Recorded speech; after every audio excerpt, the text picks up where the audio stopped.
Hey guys, it's Jen, Not a Real Farm. So here I am looking at the garlic today, and you can tell by this stem that the garlic is pretty much died down and the bulbils are ready. They've got a skin on them and they're dry, but the temperature has changed and there's a lot of humidity in the air. So you can see here we're getting a little bit of mold on here. So what we want to do is we want to pick these right away and take the seed off, and we get to keep the garlic bulb. Let's see what it looks like. So this is called mountaintop garlic, and I'll show you what that looks like in a minute. But the bulbils are definitely ready to separate and come off. Whoops, you can see that. They're round, they're dry, and they're ready to replant for the fall. Look at that, it just really just falls apart. So we're gonna collect all of these, and then what we're gonna do is we're gonna pull up the bulb so you can actually see what the bulb itself looks like. All right, so let's get down in here and see if we can get the bulb out so we can show you what this looks like. And it's pretty far down there.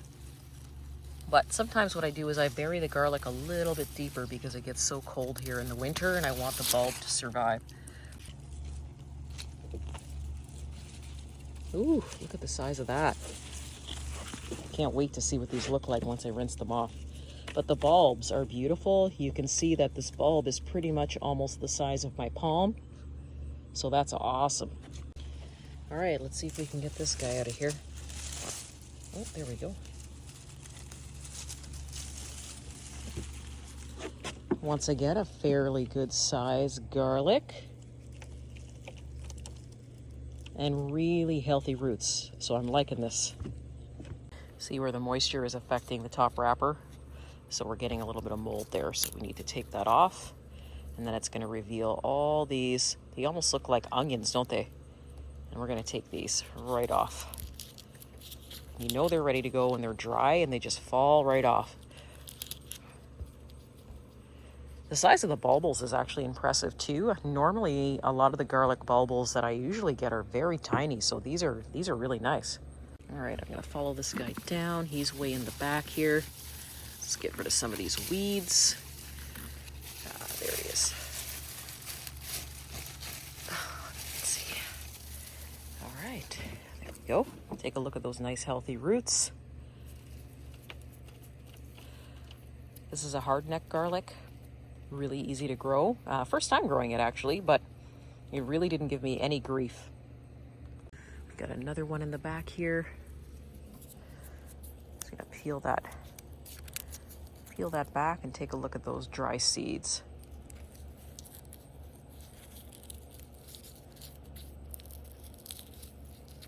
Look at that. So we couldn't wait any longer. If I had waited probably any longer, especially with the hard rains coming the next few days, I probably would have had moldy seed, and we don't want that. We want to try and grow our crop and make it bigger for next year. So we're picking it at the perfect time. You can see how dry the wrappers are around the garlic. And so we wouldn't have wanted to wait any longer. All right, so this guy is way back here. Pull him out. Now keep in mind that if you are growing your own garlic bulbils, your cloves, your whole entire garlic head itself will be smaller if you're growing seed. So if you want your garlic to be bigger, then you would take those seeds off before they even produce into anything, because it actually takes away from the size of the bulb.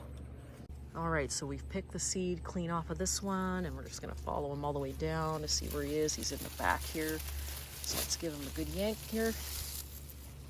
And there we go. So we're getting some pretty good sized garlic heads here. So we're gonna take the hose to them next before we dry them off. And just so you can see the color. Okay, so for the mountaintop, that's it. We're gonna leave these because they are still under development in terms of developing the bulbils. You can see there. This one probably might not give us any bulbils, so we're just gonna be having the big head of garlic, and then we've got more bulbils here. So these ones we're going to leave, and this one is sort of developing some more. So it still has a little bit of work to do. We've even got some still developing here in the back. Take a look there, which is a lot of seed in that one.